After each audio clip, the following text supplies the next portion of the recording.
एक lady doctor जहाँ जहाँ जाती थी वहाँ वहाँ उसके पीछे एक सवाल चला आता था। हर कोई उससे ये पूछा करता था कि तुम माँ कब बन रही हो।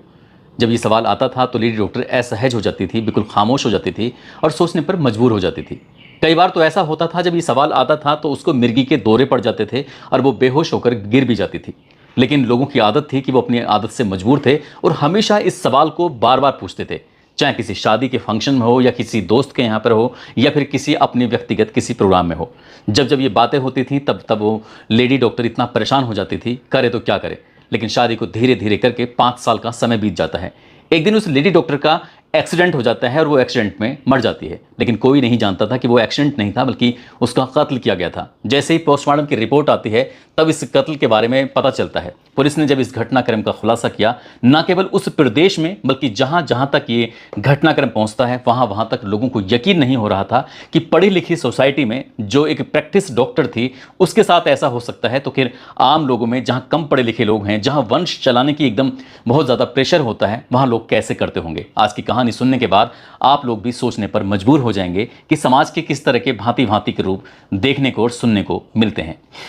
आदाब, नमस्कार, सत श्री अकाल। मैं उस्मान सैफी। आज की जो सच्ची घटना मैं आपको सुनाने जा रहा हूं, ये सच्ची घटना है कर्नाटक प्रदेश का एक जिला है बेलगावी जिले का एक इलाका लगता है अथानी तालुक का एक गांव लगता है मालाबाड़ी। बात कर रहा हूं 18 मई 2025 की रात लगभग 10 बजे के आसपास का वक्त रहा होगा। दो बुजुर्ग आदमी यानी कि पति और पत्नी, महिला का नाम होता है जयश्री होन कांडे और उसके पति का नाम होता है कामना होन कांडे।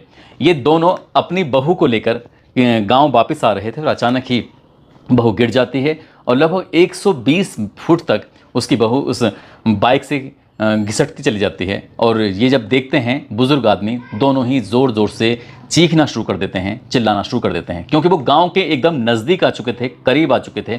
इसके बाद गांव के लोग जब मौके पर पहुंचते हैं तो देखते क्या है कि जो मोटरसाइकिल है उस मोटरसाइकिल के अंदर जो उनकी बेटे की बहू है, तो उसके बेटे की बहू का जो पल्लू था साड़ी का वो बहुत बुरी तरह से फंस जाता है। गांव के लोगों ने कड़ी मशक्क़त के बाद आखिरकार उस पल्लू को बाहर निकाला। बाहर निकालने के बाद आनन फानन ही इस महिला को हॉस्पिटल लेके जाते हैं। दरअसल इस महिला का जो नाम है वो डॉक्टर रेणुका है और डॉक्टर रेणुका की जब साड़ी फंसी हुई थी उसको वजह वहाँ से जब हॉस्पिटल लेके जाते हैं, गांव के लोग भी साथ में थे और इसी बीच में डॉक्टर ने इलाज करना शुरू किया। अभी डॉक्टर ने इलाज करना शुरू ही किया था, डॉक्टर ने कहा कि हम इन्हें बचा नहीं सके और आपको इन्हें लाने में थोड़ी देर हो गई। बस इतना था कि इसी बीच में किसी ने पुलिस को फ़ोन कर दिया। पुलिस से कहा कि कुछ ना कुछ यहाँ पर गड़बड़ है, कुछ ना कुछ ऐसी बात है जो शायद इसको छुपाया जा रहा है।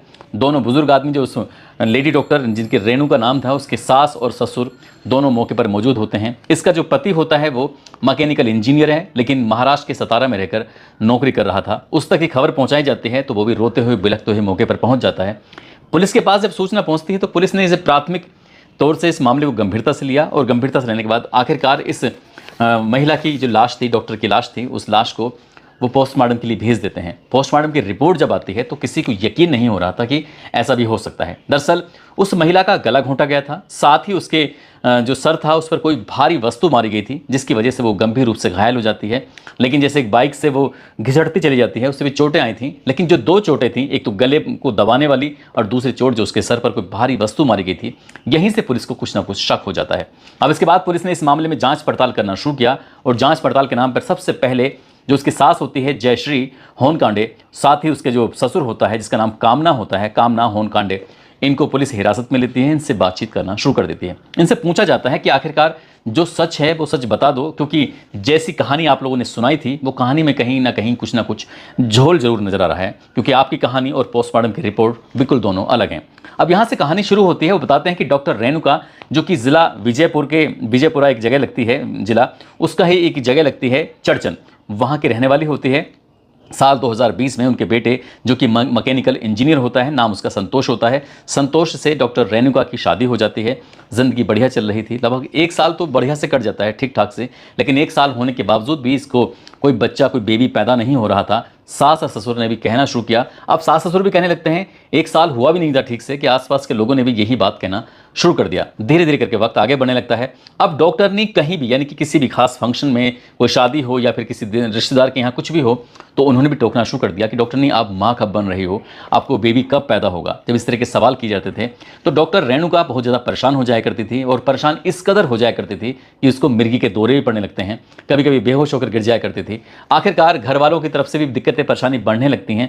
फिर मामला कुछ इस तरह से हो जाता है कि ये मैकेनिकल इंजीनियर अपनी पत्नी रेणुका को किसी ना किसी बात पर पीट दिया करता था, क्योंकि समाज की तरफ से जो ताने मिल रहे थे, घर परिवार रिश्तेदारों की तरफ से ताने मिल रहे थे, दोस्तों की तरफ से जो ताने मिल रहे थे कि इतना वक्त बीत रहा है और ये माँ नहीं बन रही है, तुम्हारा वंश कैसे चलेगा। इसलिए उस मैकेनिकल इंजीनियर ने अपनी ही पत्नी को किसी ना किसी बात पर जब पीटना शुरू कर दिया तो यहाँ पर विवाद बढ़ जाता है। और डॉक्टर रेणुका जब अपने मायके परिवार वालों को ये बात बताती है, तब इसके पति के खिलाफ मारपीट की धाराओं में, दहेज की धाराओं में मुकदमा दर्ज कर लिया जाता है। लेकिन हिम्मत की बात देखिए, डॉक्टर रेणुका अपनी मायके वापस नहीं जाती हैं, बल्कि कहती हैं कि चाहे ये जान से मार दें, चाहे ये कुछ भी करें, वो अपनी ससुराल को किसी भी कीमत पर नहीं छोड़ेंगी। मायके तो उन्हें किसी कीमत पर जाना ही नहीं है। आखिरकार वक्त आगे बढ़ने लगता है।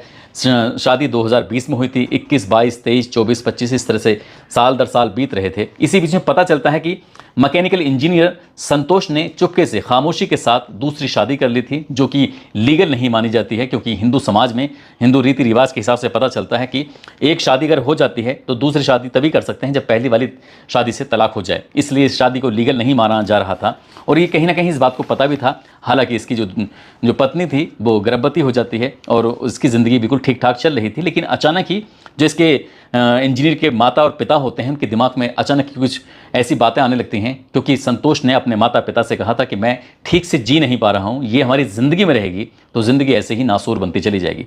तभी उसकी माता और पिता ने उस एक प्लान बनाया, और पूरे प्लान बनाने के बाद खासकर माँ ने कहा कि अपनी बहू से कि बेटा, यहीं मादा भावी एक जगह लगती है, वहाँ पर एक बहुत ही मशहूर मंदिर है, यदि मंदिर में जाकर हम प्रार्थना करें, वहाँ जाकर मांगें, तो तुम्हारा हो सकता है कि बेबी पैदा हो जाए, सबको ज़िंदगी ठीक ठाक हो जाए। डॉक्टर रेणुका अपनी सास की बात मान जाती हैं। दिन निकलता है, आराम से वहाँ मंदिर में जाती हैं, दर्शन करते हैं।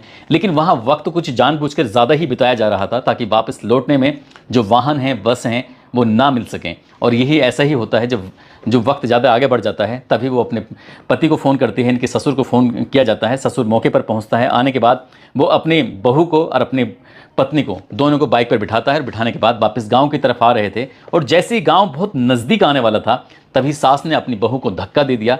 चलती हुई बाइक से जैसे बहू गिर जाती है तो वो गंभीर रूप से घायल हो जाती है। इसी बीच में मौका पाते ही सास और ससुर मिलकर वो किसी भारी वस्तु से उसके सर में मारते हैं, साथ ही साड़ी के पल्लू से गला घोंटकर उसकी हत्या कर देते हैं। और ये दिखाने की कोशिश की जा रही थी जैसे कि हादसा है। इसके बाद गाड़ी, जो उनकी बाइक होती है, बाइक में साड़ी के पल्लू को फंसाया जाता है, और जो वो पूरी तरह से फंस जाता है। जैसे कई बार किसी का दुपट्टा लटका होता है, लोग टोकते हैं कि आपका दुपट्टा कहीं गाड़ी के पहिए में ना जाए, वो कुछ इसी तरह से प्लानिंग बनाते हैं। सास और ससुर अपनी बहू के उस साड़ी के पल्लू को फंसाया जाता है, उसके बाद पूरी तरह से फंस जाता है। तो लगभग 120 फुट तक उस बाइक को ऐसे ही खींच के लेके जाते हैं, और जो बहू होती है वो बाइक के पीछे पीछे घिसटती चली जाती है। और जो पीछे घिसट रही थी, जब पूरी तरह से पल्लू फंस जाता है, तब वो ज़ोर ज़ोर से चीखते हैं, चिल्लाते हैं। उनकी चीख पुकार सुनने के बाद आसपास जो लोगों ने सुना, उसके बाद वो मौके पर पहुंचते हैं और उस साड़ी के पल्लू को किस तरीके से खींचते हैं, निकालते हैं। तब उस बहू को हॉस्पिटल लेके जाते हैं, लेकिन उसकी गला घोंट के तो पहले ही हत्या कर दी गई थी। उसके सर में कोई भारी वस्तु मारकर उसको मौत के घाट तो पहले ही उतार दिया गया था। सास और ससुर पूरी तरह से नाटक कर रहे थे, एक्टिंग कर रहे थे, लेकिन एक्टिंग पोस्टमार्टम में ज़्यादा देर चल नहीं पाती। और पुलिस की जांच में कुछ ऐसे ही खुलासा होता है कि पति के कहने पर आने के बाद सास और ससुर ने अपने ही बेटे की बहू को मौत के घाट उतार दिया। पुलिस ने पूछताछ के बाद इनको हिंडा लगा एक जेल लगती है, उसमें गिरफ्तार किया और जेल भेज दिया। और जब इस डॉक्टर रेणुका के परिवार वालों को ये बात पता चलती है, तब वो विजयपुरा से यहाँ आते हैं और उसे वापस उसकी डेड बॉडी को लेकर चर्चन जगह पे लेके जाते हैं। और चर्चन जगह ले जाने के बाद उसका रीति रिवाज के हिसाब से अंतिम संस्कार कर देते हैं। दोस्तों, इस पूरे घटनाक्रम को सुनाने का उद्देश्य किसी को परेशान करना नहीं है, किसी का दिल दुखाना नहीं है, बल्कि आपको जागरूक करना है, आपको सचेत करना है। समाज में इस तरह के कई अलग अलग तरह की महिलाएं मिल जाएंगी। कई महिलाएं ऐसी होती हैं जिनको कोई बच्चे पैदा नहीं होते हैं, और जब उनको बच्चे पैदा नहीं होते हैं तो समाज के कई अन्य लोग, अन्य महिलाएं, उनके रिश्तेदार, उनके आसपास के लोग उन्हें कुछ ऐसी हीन दृष्टि से देखते हैं जैसे कि उन्होंने बहुत बड़ा पाप कर दिया है। कई बार उन्हें अजीब तरह के ताने मारे जाते हैं, ऐसी ताने जिस तरह के रेणुका को ताने मारे जा रहे थे। रेणुका चाहकर भी कुछ नहीं कर पा रही थी, क्योंकि शायद उनको बच्चे पैदा हो ही नहीं सकते थे, इसीलिए वो शादी के 5 साल बीत जाते हैं और वो कुछ भी नहीं कर पा रही थी।